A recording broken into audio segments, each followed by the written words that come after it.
Look at that leaf. Isn't it beautiful? It's one of my all-time favorites. This is Alocasia Blizzard. You can see why, right? All the snow, the white being the snow. Beautiful. Oh, you having a nice stretch? Good boy. Hey, what's up, garden friends? Jeff here. How's everybody doing? If you're doing well, I'm great. Don't know when you're watching this video, but for me, it's wrapping things up. It's fall time. Trying to make some lists for people. It's shopping time, right? It's time to start planning out the 2025 gardens. So thought I would talk about some of the Alocasias that I like growing. Talked about the Alocasias, maybe. I don't know if the video will have been out yet or not. I filmed it though. There's going to be one about Alocasias that I have grown personally for the most part, and what my experience has been with them, and why I like them. And why I like them with everything in this video is going to come down to just because I think they're pretty. Not much else to it. Alocasias, huge group of plants, right? There are so many I could talk about, so I'm going to keep it mostly to ones that I think are good in the landscape or maybe in some decorative pots and containers outside. I'm not going to go into like the Cupreas and the jewel types, which I think are amazing, and there's so many of them to choose from. But this video would be so long. So yeah, keeping it narrowed down. I'll start with the two that I don't have since I'm comfortable sitting over here in the shade. The first one is the Serendipity or the Metallica, either one of those. Both of those are an Alocasia that have really beautiful silvery purple tones to them. The purple is going to be more in the veining. And then there's a kind of a steely gray color to the undersides of the foliage and a very nice greenish gray glossy tone to the top of the foliage, to the front side. Absolutely beautiful. I grew one out here for a couple of years and I never had an ID on it. It was just sold as an assorted Alocasia. This is several years ago. That's not happening as often as it used to. Generally things are labeled better. But whether it was a Metallica or a Serendipity, they kind of look similar. It was amazing, color-wise. Out of all the Alocasias that I've grown that get larger, meaning like over 4 feet tall, I think mine maxed out around probably 6 feet. It was the most prone to rot. So that was something that I had to watch out for with it, because it seemed like every fall when temperatures would cool, it would start to go on the decline and I'd have to go ahead and move it someplace sheltered so it wasn't getting rained on. But otherwise, it was a really nice one. That's one that I would highly suggest if you want something that just has a very odd and unusual exotic color to it. Okay, and the next one that I don't have out here right now, but I've always loved growing, is the Stingray. Alocasia Stingray.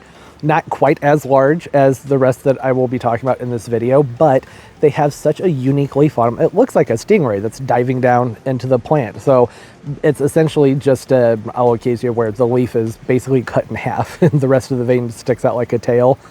It's just a neat looking one. They're really sturdy too. I've had them out in the landscaping before. I've had them in containers, and they have always prospered with very little effort put into them. They just do a good job growing. They don't take up a ton of space. They don't run an awful lot. They're just solid. I really like the Stingrays, partially just because they're fun, because it looks like you got little stingrays bouncing around in your garden. For a while, the Stingray, for some reason, got to be ridiculously expensive. I have no idea why. It was very common, and then, I don't know, Instagram, something made them more expensive, and for a few years, they're harder to get a hold of.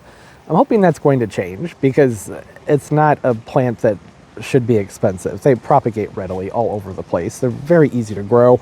They're not hard to produce, so hopefully you'll be able to find them for a fairly reasonable price. Okay, and then the one I started off with, Blizzard. Look at it. Isn't it just beautiful? I know, I already said it. Various levels of variegation on the foliage, and because it is variegated, it does have its issues, right? It can scorch very easily, so I have to be careful with that. Sometimes you get more of a green leaf with a more of a mint tone to it, but as it's aged out, getting more of a shiny white leaf that, God, they're just so pretty. It's a very nice white. It does come with its issues though, right? Because it's variegated. Holes and sunspots, edema shows through very quickly.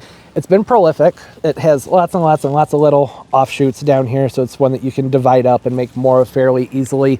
I believe this one should go around 3 to 4 feet high maximum. Being variegated, that's gonna, it shrinks them down, right? As far as the variegated Alocasias go, there are a lot to choose from. I also have a variegated Macrorrhiza on the other end. Not as vigorous, but still very beautiful. And the Okinawa Silvers, gorgeous Alocasia. I think those are starting to come down in price, I hope. They're very vigorous. You can get one of those, get them. They don't get very big, so they work well in containers, and in your planters, they'll pop up around everything and usually come back every year too. So if you have larger houseplants you keep outside, you can put those Okinawa Silvers down in their containers, move the plant inside, and you can cut them back. And usually when you bring them back out in the spring, they'll pop right back up. It's nice because they only get like 30, 36 inches high on the maximum end. Mine rarely got bigger than probably 30 inches. Okay, let's talk about some of the ones that I have out here right now. I think this is a classic, one of my all-time favorites, the Lutetia. You see why it has that name, right? Lutetia, gold, Alocasia, Lutetia. These get the really big, classic, upright leaves on them. The sun out here is shifted, or the earth is shifted because it's fall, so mine's starting to do a lean to it. I need to move it because it's not getting as much sun as it would like as of about a week or two ago. The leaves on these get really big, and they stay upright, just like you would expect with Alocasias. They're a little bit more narrow, and the sinus is more heavily defined. Has a neat shape to it on the inside. Yellow and gold. And the more sun they get, the more yellow and gold you get in the veining. Mine's pretty pale right now because, well, like I said, it could use some more sunlight. It's that lime green foliage with the gold tones and the veining. It's so pretty. And that gold will end up going all the way from the very end of the leaf straight down that petiole. The entire plant has that beautiful yellow tone to it. One of my favorites, and that one's really small too, because I didn't repot it when I should have. So next year we'll get bumped up into a nice big container. It'll easily be triple that size, hopefully by midsummer, or maybe this year. I don't know when this video is coming out. Okay, Friedde and variegated Friedde. Friedde in general, it's just a great one. They have a really nice soft velvety leaf on them, and they're pretty sturdy compared to a lot of other Alocasias that have a similar appearance to them, like the Amazonica, which can be more finicky. The Frieddes typically are going to stick around longer for you. You can get them variegated, then this is what you get. You get all kinds of different patterns on the foliage, but again, with the variegation, less vigor, and of course more prone to sun scorch and all of those things. But whether it's variegated or not, it's a beautiful Alocasia. Look at that, so much color. And there's just something about that smooth, velvety texture with the veining on them. Is it variegated or not? The Friedde is a really pretty one. They form a nice clump, a nice circular clump, only goes a few feet high with the really nice, long, narrow leaves on them. You get a nice exotic look, very similar to what we're seeing with a lot of aeroids that are very difficult to grow, but these are nowhere near as difficult to grow. Indoors, a whole different story, but outdoors, these do great. Okay, and then these are going to be harder to talk about because I don't want to walk around up there because I feel like my neighbors are watching me. Borneo Giant, beautiful. If you want something big that grows vigorously and just has a wild impact in your garden, go with the Borneo Giant. These over here, they get a good amount of morning sun and then afternoon shade, and I'm still getting really good growth out of them. Okay, I'm sneaking up here just very quickly. Look at the size of this leaf. Put my hand down here. You want a size comparison? There's the leaf. Look at that. I can't even get the entire thing in frame. These will put out leaves that are easily 5.5 to 7 feet long, even bigger than that. This is already probably close to 6 foot from the tip of the leaf down here to the petiole. Look at how crazy that veining looks.